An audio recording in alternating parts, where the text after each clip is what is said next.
Hello, hello. Please pardon my tardiness. No, that's all right. I'll give you a second. Go ahead and get adjusted. Thank you. How you doing today? Absolutely. Oh, I'm doing wonderful. How about you?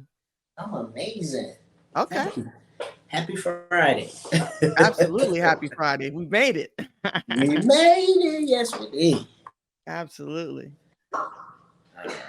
Just let me know That's when my you're ready. dog in the background. Okay. No worries. Hopefully they will give us quiet time for a little while. Okay. Let me see. No worries. We got some dog lovers. I'm one myself. So, Okay, awesome. yeah. That's what's up. Okay, I think I'm good. Is my lighting okay? Yeah. Light is good. I'm sure you're able to hear me correctly or Yep, I can appropriately. hear you Perfect. just Perfect. fine. Okay. So just to let you know, this is being recorded, and as we spoke about in the Instagram message, we're just going to stream this on our social media platforms November Okay. 1st. As you're aware, this is going to be um, Trans Awareness Month. So I'll go ahead and get started if you're good. Yeah, let me see. I Okay. think I can. Okay. I just want to make sure I can see. I try to do without this getting these ring lights in my glasses, but I'll Yeah. get them out. Okay, Me too. I'm good. All right. Yes, I'm Cool. ready. All Set. right. Well, welcome, welcome, welcome. I'll introduce myself just really briefly. It feels like I've known you for quite some time, but I don't believe we've ever met. My name is Keisha Glenn, and or my fraternal name is Absolute. You'll see that on the screen there. And on behalf of Alpha Lambda Zeta Fraternity Incorporated, I wanted to reach out to you and interview you in honor of Trans Awareness Month so that you can share, of course, your journey. And then certainly advocate for those who may feel unheard and provide them, some level of comfort and support in that space. So thank you again for taking the time out of your schedule to meet with me. I'll go ahead and start off, or actually, no, let me back that up a little bit. I'll give you the opportunity to go ahead and introduce yourself, give us your credentials, and let us know who you are and how we can find you. Okay, wonderful. Thank you for calling. Thank you for having me today. Should I call you Absolute or Keisha? Whatever's comfortable for you. Oh, okay. Awesome. Awesome. Awesome. Well, I like Absolute if that's all right. Okay, I like it Um, too. I didn't know. I didn't know if that was like only your fraternity siblings call you that or what. So I thought I want to make sure I ask. I want to make Yeah, nobody no, thank you. mad. So I am Dr. Elijah Nicholas. My pronouns are he, him, and his, and I'm identified as a Black trans man. I transitioned about 5 years ago now. I can't believe how fast the time goes. But I was born and raised in Milwaukee, Wisconsin. I've been in Atlanta now for almost over half of my life. So Atlantans will not allow me to claim Atlanta. So I'm a transplant here in Atlanta. Served 24 years, 10 months, and 8 days between the U.S. Army and the Air Force, and I retired in 2012. Perfect, perfect. Well, thank you for your service as well. I'm also a veteran. Thank But you. thank you again. Well, Dr. Elijah Nicholas. So let me start with the first question, and you just share whatever you're comfortable with. Um, can you share with us your experience thus far about this gender journey? Wow. How much time we got? So, my gender journey really started as a child. I didn't realize, that it was a gender journey. Now, when I think about it, though, just like in this moment when you ask that question, I've never been asked that question before. So now in this moment, when you ask that question, I realize my gender journey of exploration really started as a kid. I was assigned the female sex at birth, which means that, at that time I identified with the female gender, the female sex. I didn't know anything different. My parents didn't, and family didn't know anything different. However, I knew that there was something different about me, right? And now I can say about my gender. Okay. Um, but I am. I've been. It's been a journey for me. I'll say it like that because I identify as a lesbian. I came out of the closet, if you will, at 14 years old, and so all I knew really well before then is that I like girls, and I was like, okay, I like girls, right? That wasn't normal, obviously, back then, but also in addition to that, absolutely. When I was about 4 or 5 years old, I can remember.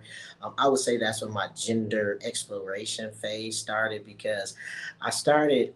Um, Questioning why I didn't go to the bathroom like my brothers went to the bathroom, why I stood up to use the bathroom why I sat down to use the bathroom when my brothers stood up, because to me in my mind, standing up just made sense. Sitting down really didn't make sense to me. And 5, 6 years later, when I started developing as a female, my gender journey like became really interesting because I really didn't understand then why I was beginning to develop breast, why I started a menstrual cycle. Like I didn't get it. I understood from a societal perspective that this was a norm for a little girl, but very foreign to me in my body, right? And so, my mother asked me at 14 years old at the kitchen table if I like girls, and that was a whole thing. And I said yes, and that was a whole thing, right? And never felt quite comfortable in my body. And so I lived my life as a lesbian, honestly, because I didn't know anything different. I hadn't heard of what being transgender was or meant or anything. And so then I served in the military in the closet for 24, almost 25 years. And then when I wrote my memoir in 2010, I started. I published it in 2015. And as I was writing a memoir, it was asked of me like, "There's something that you're not telling 100% of the truth about," and that's really when I began to explore like what living my full authentic self looked like and meant, from an outside perspective. Because on the inside, I was always Elijah. I didn't know who Elijah was, what Elijah's name was, but Elijah was always on the inside. And Mm. so 2017 was really a year of transition and change for me. I started mental health therapy on this journey of exploring what my gender was at the time, right? And Hmm. 2018, I was a pastor at the time. My former wife and I now split. All the churches closed, and I started hormone therapy in July of 2018. And my life has not been the same since. I'm truly living in my most authentic, happiest state, and I'm glad about it. Oh, that sounds wonderful. That sounds wonderful. I'm sure it Thank was, you. yeah, yeah, some challenges along the way, but I'm glad you arrived Oh, there. yeah. Oh yeah, oh yeah, and I usually, I mean, I talk about the challenges if people want to know, like if you want to know specifically about the challenges, but I usually focus on the positive because there's so much negative energy around the trans experience, and so one of my personal missions is to help trans and non-binary folks realize that we can live a happy, full, thriving, prosperous life beyond our trans experience, right? Because Hmm. beyond my trans experience, I'm a whole person, right? And so I think that oftentimes we focus so much on the trans experience that we forget that I got bills to pay, I got, people to speak to, I got a world to change. And so that's really why I focus on the positives. Well, that's great. That's great. I appreciate that. I will Thank you. say, just to give you some more insight about our organization, we are a masculine centered presenting organization in the Okay. LGBTQ space. And we probably have people who are probably asking themselves some of the questions that you may have been asking yourself, or trying to understand themselves better. And we've had some members who have already gone through the process of transitioning. So, what our goal is, or one of our goals, is to, of course, help those individuals in whatever form that we can, and be supportive or an ally. And then certainly those who are interested in the Greek experience, and may look out to us. So we appreciate again your transparency. The Absolutely. next question I have to those folks specifically: do you have Mhm. any advice or any insight that you would offer to someone that is going through sort of a gender transition period? Absolutely. The first thing I'll say is that I identify as transgender because that's what society understands. That's what helps Ah, society understand who I am, how I walk, how I navigate. I prefer no labels, if you want to know the okay. truth. I'm a person who, I'm very comfortable in my skin, and the world understands the label, if you will, Mm, of transgender. Right. And my church, my pastor always says, love, not labels. And I think that if we can ever get away from the label of like, what am I? Who am I? How do I identify? And just be, then that mm-hmm. would that would release so much stress and so much angst about trying to navigate this world. And so that's the first bit of suggestion that I would give is just to do your best to live your life in the skin that you have, right, in the body that you have, because on my gender transition journey, what I had to, or what I chose to come to the realization of, was that I loved myself in the body that I was in at the time, right? I had, well, let me say, I don't subscribe to what medical doctors term as gender dysphoria. Gender dysphoria is basically when we're paranoid about a certain part of our bodies, right? And so Okay. individuals who are medically diagnosed with gender dysphoria have angst, if you will, or anxiety around Mm-hmm. maybe looking in the mirror. I didn't like to look at myself in the mirror. I didn't like to get naked. I didn't like to take showers. I didn't like to get naked during intimate moments with my partners at the time, right? Because I had what they term dysphoria around my body. What I call it is I was not free, and I was not at a space of loving the way that I was created. Let me say, I don't feel, and this different. Let me say it like this first. My journey is my journey. Every Mm-hmm. trans or non-binary person has a different journey. There are no two journeys that are exactly alike. Right. So my perspective may differ from someone else that you speak with. But I had to come to the realization that, in my opinion, I was born in the right body. Many trans people feel that they were born in the wrong body. I don't. Mm, I feel like I was born in this body at this time for a time such as this, right?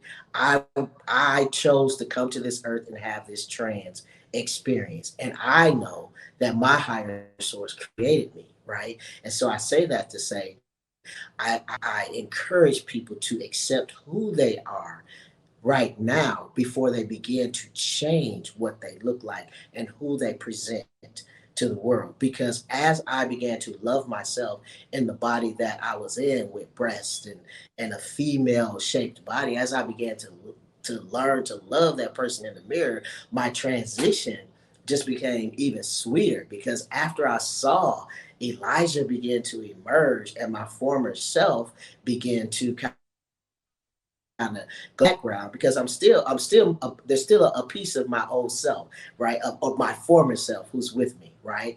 And so as Elijah began to emerge and look in the mirror, I'm telling you, like, I can't stay out the mirror now. And I believe part of it is because I began to love myself along the whole journey. So that's what I oh, would that's say, is wonderful. that love yourself where you are now, because you are beautiful and you are made in the image of your higher source, no matter what anybody says about that or about you. Oh, perfect. Listen, Elijah, I know that right there is going to help a lot of people. So I appreciate you again sharing and being so transparent. So that leads me to the third question.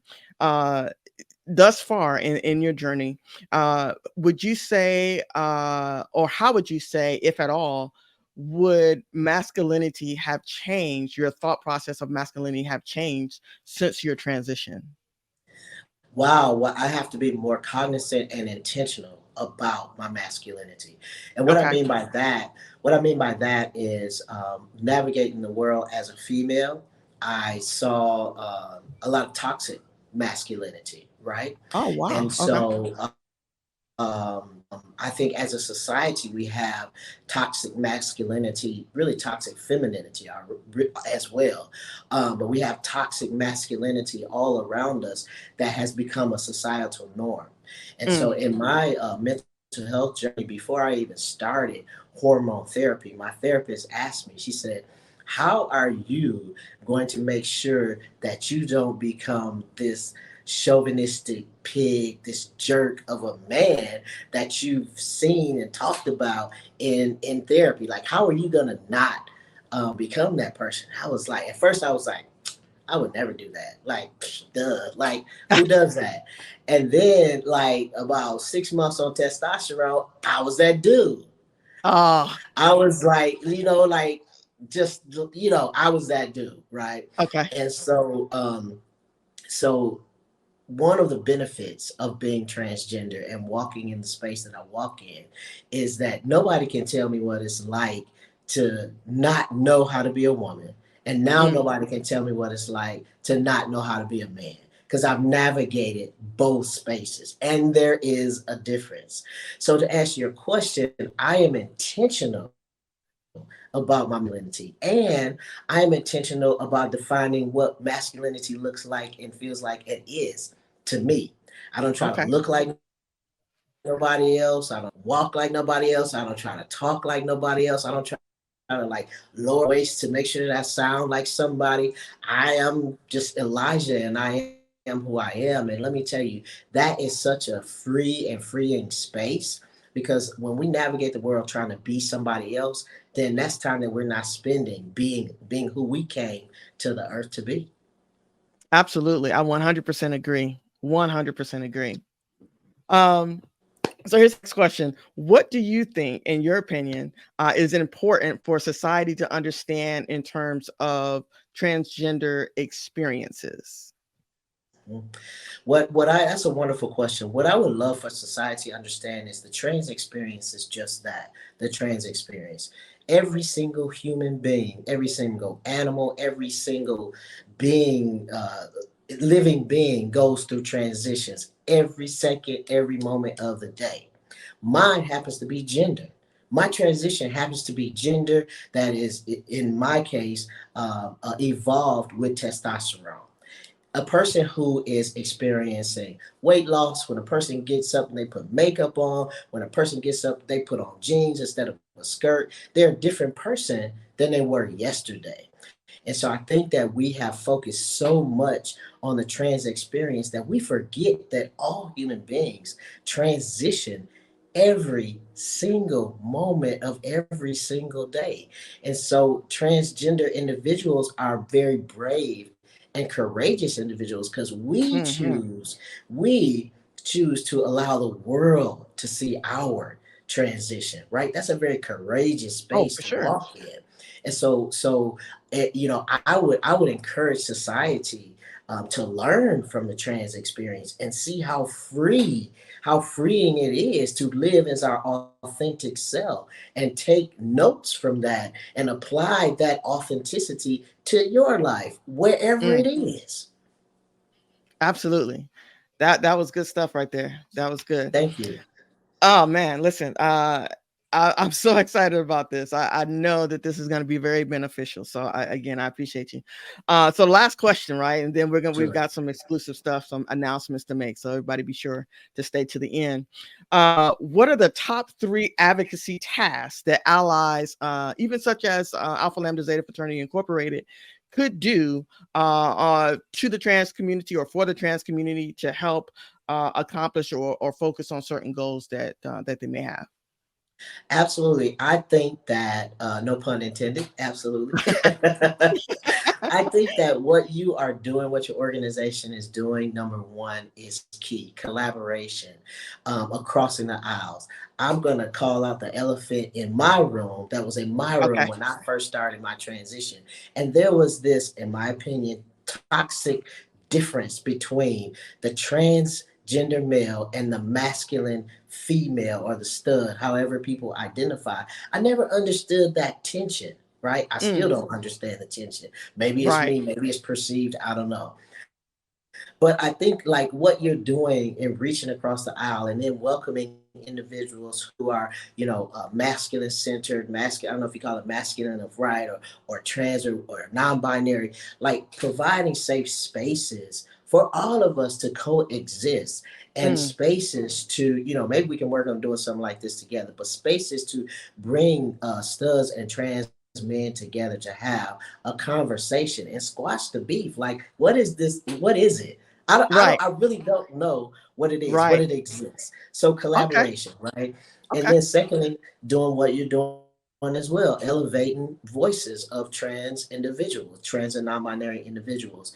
And then two, talking about safety and why some of us choose to live as stealth, right? Stealth means that if I don't tell anybody that my name used to be whatever it used to be, that I used to be a female, Mm-hmm. I operate and navigate the world in as a man, period. That's it. And so providing safe spaces for our stealth siblings to feel comfortable and come and talk to us. Like that's even one of my initiatives.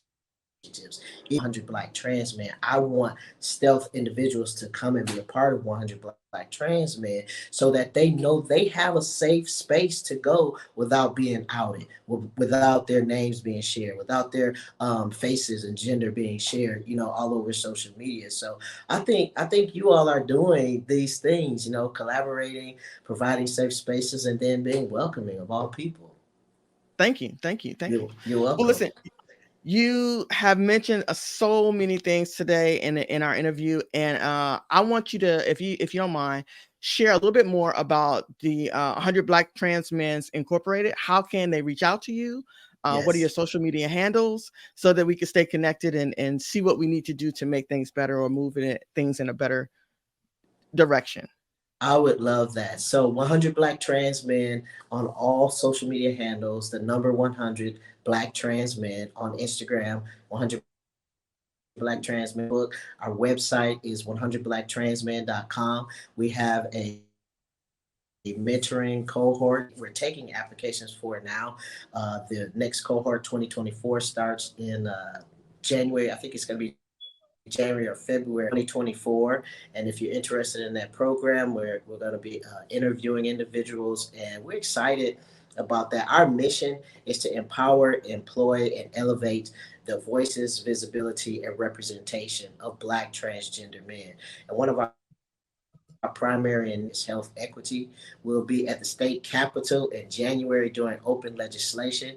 And I would love to have masculine represented individuals at the state capitol with us. Maybe your Greek organization can go with us, because the things that we face as trans individuals, many of those things we face in the healthcare system, trans masculine women face that as well. And so that is Okay. something that I'm uh, it's very near and dear to my heart to move health equity forward for all Black people. So that's where you can find us and Dr. Elijah Nicholas on all social medias. The best place to reach me is either Instagram, as you know, or Uh-huh. LinkedIn. Okay, perfect, perfect. Well, thank you so much again for sharing that. Please, if you have questions or other concerns, please reach out to Dr. Elijah Nicholas. And as always, you're welcome to reach out to any of the members of the Alpha Lambda Zeta Fraternity Incorporated. I've shared the website there on the during the call. And one last thing. So I know you're not aware of this, but I do want to also extend another invitation. This Okay. is the exclusive announcement. Myself, Absolute, and our current president, Debonair, Joy Young, we are launching a podcast. And in that podcast, it's called Regal Mindset. And we're going Mm, to be touching lots of different subjects, things that, of course, relate to the LGBTQ community, things that relate to just the community itself in terms of financial management, better management, right. of course, business, entrepreneurship, of course, the trans subject itself, and hoping to bridge those gaps gaps, and just connecting with many different people to help bring awareness to our community so that we can try to function in a better and more healthy lifestyle. So just Regal Mindset is the name of the podcast. So I I'm love gonna it. oh, thank you, thank you, thank you. So I'm gonna end the recording here, but I do have a question I want to ask you. So Okay. let me see.